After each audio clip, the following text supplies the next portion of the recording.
এক সপ্তাহ 15 দিন পর পরই মানে আমার হাত পা কাঁপে, অস্থির হয়ে যায়, সেন্সলেস, আবল তাবল কথা বলি, লোক চিনতে পারি না, এরকম অবস্থা হলো। আমার এই সমস্যা, আমি তো মারাই যাই, এরকম একটা অবস্থা। ফেসবুক খুলে যখন দেখলাম আপনার পরিচিতি এবং আপনার চিকিৎসা পদ্ধতি, তখন আমি পরের দিনই চলে আসছি আমার ওয়াইফের সাথে করে নিতে, আমি ওখানে যাব। আপনি কি এখন সম্পূর্ণ সুস্থ আছেন? জি আলহামদুলিল্লাহ, আল্লাহ আমার সুস্থ রাখছেন। এখন আপনাকে কোনো প্রবলেম আছে শরীরে মনে হয়? না, মনে হয় না। সম্মানিত দেশবাসী, আল্লাহর অশেষ রহমতে উনি সম্পূর্ণ সুস্থ আছেন, রিপোর্টে ভালো আছেন, শারীরিক ভাবে ভালো আছেন। বিসমিল্লাহির রহমানির রহিম। সম্মানিত দেশবাসী, আমি cancer specialist doctor SM. Sarwar. বিশেষ করে আপনারা জানেন যে সারা ওয়ার্ল্ড এর ডাক্তারদের বক্তব্য হলো রক্ষা হলে রক্ষা নেই, টাইফয়েড হলে কোনো না কোনো অঙ্গে চলে যাবে। একসময় বলা হতো বসন্ত হলে সমস্ত শরীর পচে যাবে, ডায়রিয়া হলে গ্রামের পর গ্রাম মানুষ মারা যাবে। সেইগুলোর যেমন এখন কোনো ভিত্তি নেই, তেমনি এখন রয়েছে সমাজের মধ্যে সবচেয়ে বড় ভয়ঙ্কর অবস্থান হলো ক্যান্সার, কিডনি, থ্যালাসেমিয়া, এইডস। এই 4টি রোগে সবাই বলতেছেন চিকিৎসা নেই। এমনই একজন ক্যান্সার রোগীর সাথে আপনাদেরকে পরিচয় করে দিচ্ছি। আপনার নাম? আমার নাম এস.এম. সাইদুর রহমান। এস.এম. সাইদুর রহমান। জি। আপনার পিতার নাম? মৃত আব্দুর রশিদ। মৃত আব্দুর রশিদ। আপনার মায়ের নাম? কিরণ বাবা। কিরণ বেরা। আপনাদের গ্রামের নাম কি? গ্রামের নাম পাঁচলিয়া। পাঁচলিয়া। Post office? রশিদাবাদ। রশিদাবাদ। থানা? উপজেলা উল্লাপাড়া, জেলা সিরাজগঞ্জ। সিরাজগঞ্জ। আচ্ছা, আপনার কি প্রবলেম হয়েছিল, প্রথম কোথায় গিয়েছিলেন এবং কিভাবে আপনার রোগটা ধরা পড়লো এবং কিভাবে চিকিৎসা হয়েছে একটু বলেন। আমি 2019 সালে হঠাৎ করে সেন্সলেস হয়ে গেছিলাম। তখন আমাকে জিয়া মেডিকেলে ভর্তি করা হয়েছিল। সেখানে আমি দীর্ঘ 17 দিন ওখানে ভর্তি অবস্থায় ছিলাম। ডাক্তাররা বিভিন্ন পরীক্ষা নিরীক্ষা করে দেখতে পাইলেন যে আমার রক্তে সি ভাইরাস আছে। তারপরে ওনারা বললেন যে এই সি ভাইরাসের কারণেই আপনার এই সমস্যাটা হচ্ছে। পরবর্তীতে পরীক্ষা নিরীক্ষা করে ওষুধপত্র খাইলাম।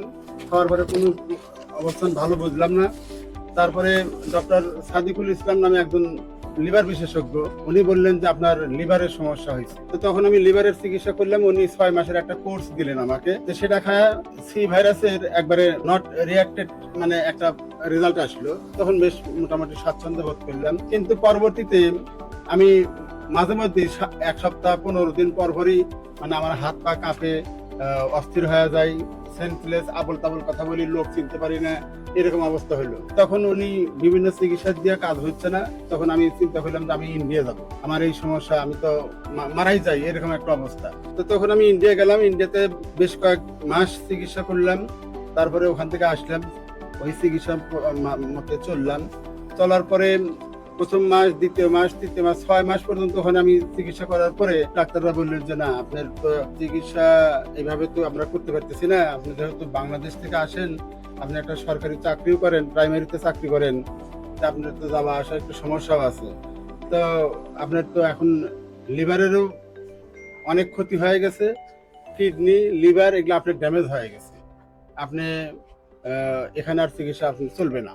ফেসবুক খুলে যখন দেখলাম আপনার পরিচিতি এবং আপনার চিকিৎসা পদ্ধতি, তখন আমি পরের দিনই চলে আসছি আমার ওয়াইফের সাথে করে নিতে, আমি ওখানে যাব। তারপরে আপনার আন্ডারে চিকিৎসা করতে। আমার এখানে চিকিৎসায় আসার আগে ইন্ডিয়া এবং বাংলাদেশে আপনার কত টাকা খরচ হয়েছে? বাংলাদেশে তাও তো মনে হয় 6-7 লাখ টাকা খরচ হয়েছে। আর ইন্ডিয়াতে আমি 5 বার গেছি, আসছি চিকিৎসাতে, তা প্রায় আমার 15 লক্ষ টাকা খরচ হয়েছে। 15 লক্ষ আর 5 লক্ষ, প্রায় 20-22 লক্ষ টাকা। 20-22 লক্ষ টাকা খরচ করার পরেও আমি যখন পেয়েছি ওনার লিভার ফাংশনের এই অবস্থা, পুরো লিভারটা মিলে লিভার সিরোসিস, পুরো পেটটাই একেবারে অচল অবস্থা। বিশেষ করে প্রথম নম্বর হলো অনেকে মনে হয় হোমিওপ্যাথিক বিশেষ ওষুধ খেলে কিডনির সমস্যা হয়। কিডনি পয়েন্ট একদম 1 পয়েন্টের নিচে। প্রত্যেকটা রিপোর্ট আল্লাহর অশেষ রহমতে সম্পূর্ণ ভালো। আল্লাহর অশেষ রহমতে আপনি কি এখন সম্পূর্ণ সুস্থ আছেন? জি আলহামদুলিল্লাহ, আল্লাহ আমার সুস্থ রাখছেন। এখন আপনাকে কোনো প্রবলেম আছে শরীরে মনে হয়? না, মনে হয় না। সম্মানিত দেশবাসী, আল্লাহর অশেষ রহমতে উনি সম্পূর্ণ সুস্থ আছেন, রিপোর্টে ভালো আছেন, শারীরিক ভাবে ভালো আছেন। যেখানে বলতে গেলে মাথার থেকে পা পর্যন্ত সমস্ত শরীরেই ওনার সমস্যা ছিল, যেখানে উনি অজ্ঞান উলট পুলট কথা বলতেন, অসুস্থ ছিলেন, সেখানে আল্লাহর রহমতে সম্পূর্ণ সুস্থ এবং বডি ফিটনেস আল্লাহর রহমতে। এজ কত আপনার? 48। চেহারা দেখলে বোঝা যায় 20-22 বছরের এখন যুবক। আল্লাহর অশেষ রহমতে উনি সুস্থ হয়েছেন। যারা ভিডিওটি দেখছেন দোয়া করবেন ওনার জন্য, আজীবন যেন উনি ক্যান্সার মুক্ত থাকেন। এবং যারাই মনে করেন যে ক্যান্সার হইলে ইন্ডিয়াতে গেলে এইভাবে কোটি কোটি টাকা খরচ করলে, লক্ষ লক্ষ টাকা খরচ করে ভালো হয়ে যাবেন, তাদের জন্য সেই রেজাল্টগুলি যে বাংলাদেশ এবং ইন্ডিয়াতে চিকিৎসা করার পরেও যারা সুস্থ হচ্ছেন না, আল্লাহর অশেষ রহমতে আমাদের চিকিৎসায় সুস্থ হচ্ছেন।